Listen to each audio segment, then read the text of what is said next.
Hay algo inquietante en reconocer una canción antes de que termine la frase. Algo casi ofensivo en adivinar la rima del verso que todavía no fue dicho. No porque la previsibilidad sea un error técnico, sino porque señala un agotamiento. Cuando el lenguaje se vuelve predecible, deja de pensar. Y cuando deja de pensar, empieza a repetirse. Hola, soy Bruno Taylor. Esto es Decir Aún Así. En este tercer episodio vamos a hablar de una incomodidad, la sensación de que muchas de las metáforas que usamos en la poesía, en las canciones, en el habla cotidiana, ya no trasladan nada, se limitan a circular.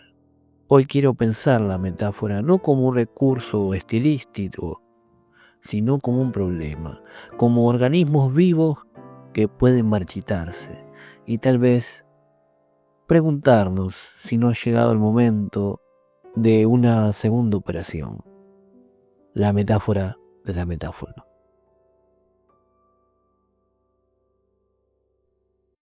La palabra metáfora proviene del griego metápora, que significa traslado o transporte, llevar algo más allá de su lugar habitual.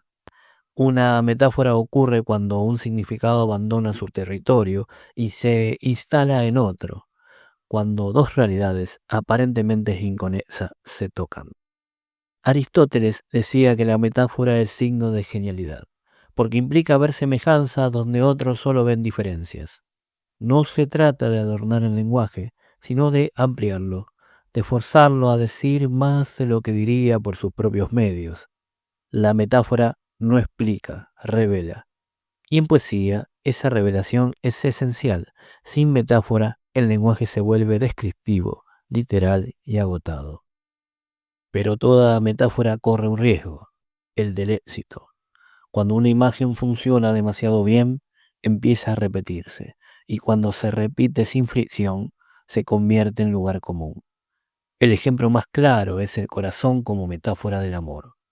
Sabemos que el corazón es un músculo, sin embargo, basta nombrarlo, dibujarlo o señalarse el pecho para que todos entendamos de qué se habla.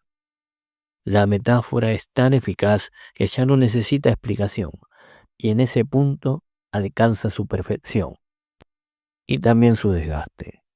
El lenguaje sigue funcionando, pero ya no sorprende.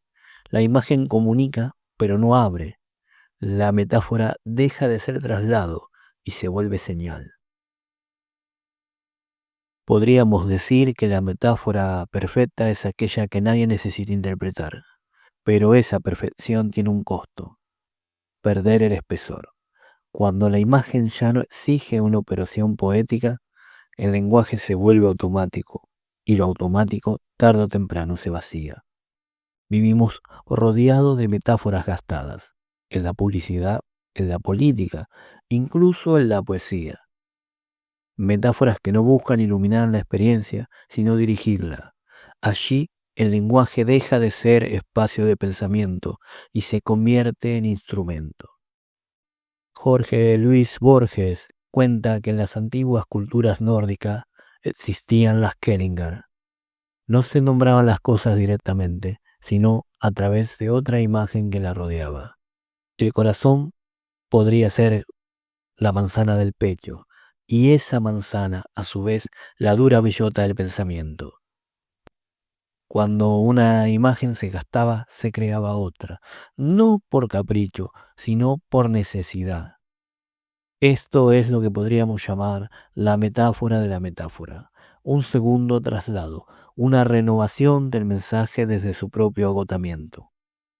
No se trata de inventar imágenes extravagantes, sino de recuperar la tensión poética, devolverle al lenguaje su capacidad de extrañar. Hoy vivimos en una era de sobreexposición.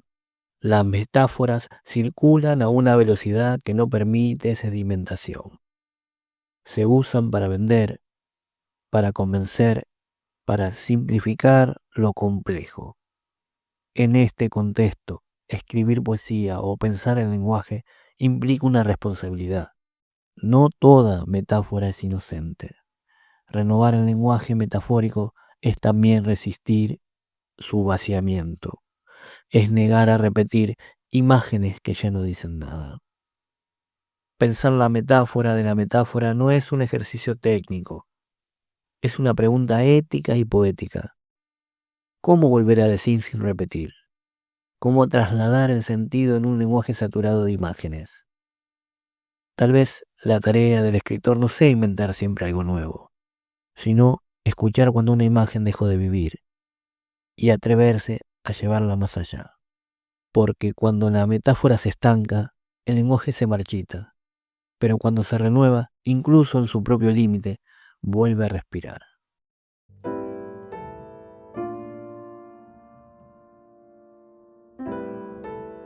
Este fue el tercer episodio de Decir aún así. Soy Bruno Tailey, esto fue una reflexión sobre la metáfora, su desgaste y su posible renovación. Seguimos pensando desde el lenguaje, o al menos lo intentamos. Será hasta el próximo episodio si los azares así lo permiten.